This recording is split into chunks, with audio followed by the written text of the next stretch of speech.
Hello everyone.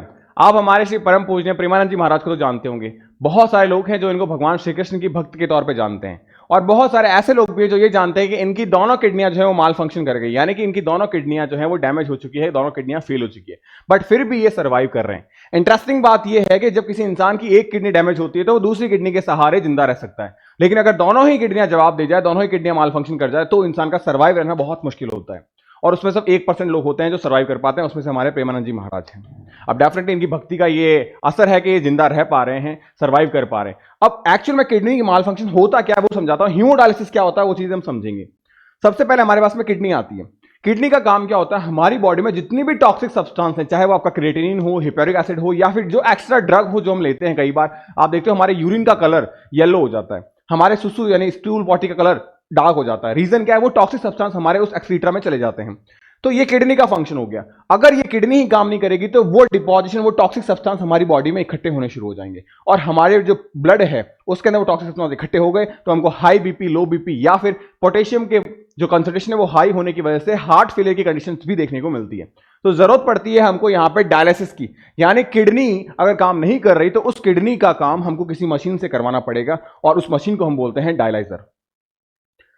ये आपके पास में मशीन को डायलाइजर में डालने से पहले ब्लड को निकालना पड़ता है किसी पेशेंट से, और वापस से ब्लड को डालना पड़ता है। उसके लिए आपके पास में 3 पाथवे होते हैं, उसमें से मैं एक पाथवे आपके साथ डिस्कस कर रहा हूं, इसको बोलते हैं चेस्ट कैथेटर।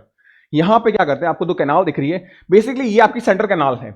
इस सेंटर कैनाल में एक हिस्सा जहां से आपका ब्लड को बाहर निकाला जाएगा, जिसमें डायलाइजर मशीन में डाला जाएगा, और फिर वहां से ब्लड प्योरीफाई होके वापस से इस कैनाल के थ्रू आपका ब्लड जो है वेन में आपकी यानी कि बॉडी के अंदर एंटर करवाया जाएगा।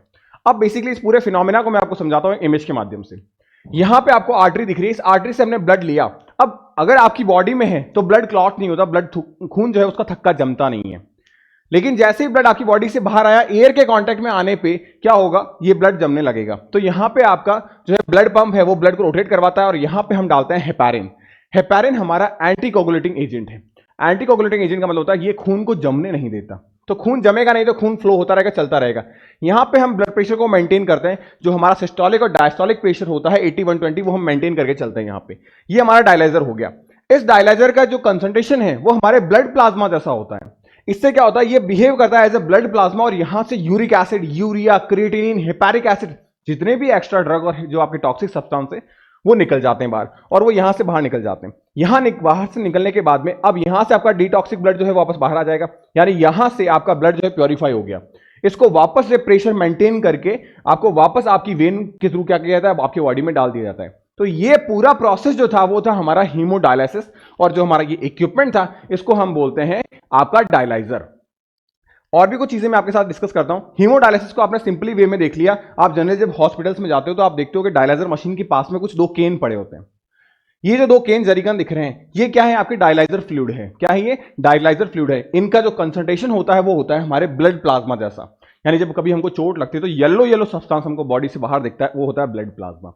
वही सब्सटेंस यहां होता है जिससे आपका uric acid, urine, creatinine, hippuric acid ये बॉडी से ब्लड के थ्रू बाहर निकलने में आसानी पैदा करते हैं। इसके साथ साथ ये आपका एक फिनोमेना मैंने समझाया हीमोडायलिसिस को लेके कि किस तरीके से हम, हमारी किडनी अगर माल फंक्शन कर जाए तो हम किस तरीके से अपने ब्लड को प्योरीफाई कर सकते हैं। जिन पेशेंट्स में किडनी माल फंक्शन की दिक्कत होती है उनको हफ्ते में कम से कम 3 बार डायलिसिस करवाया जाता है। ये डायलिसिस आप रेगुलर बेसिस पे भी करवा सकते हैं। ऐसा नहीं है कि अगर एक बार डायलिसिस करवाया तो आपको कंटिन्यू पूरी जिंदगी करवाना ही पड़ेगा। अलग अलग टाइप के जो डायलिसिस आपको देखने को मिलते हैं आपकी किडनी के माल फंक्शन के बेसिस पे। अगर आपको क्रॉनिक या एक्यूट माल फंक्शन देखने को मिलता है तो हो सकता है पॉसिबली कि जैसे से आपकी किडनी वापस रिकवर करे तो आपको डायलिसिस कम किया जा सकता है, और फिर आपको डायलिसिस की जरूरत पड़ेगी भी नहीं। और कई केसेस में जहां पे क्रॉनिक कंडीशन देखने को मिलती है वहां आपको पूरे लाइफ टाइम जो है वो किडनी का डायलिसिस करवाना पड़ता है। तो एक छोटे से वीडियो के माध्यम से मैंने आपको ये पूरा एक्सप्लेन किया हीमोडायलिसिस क्या होता है, किस तरीके से किया जाता है।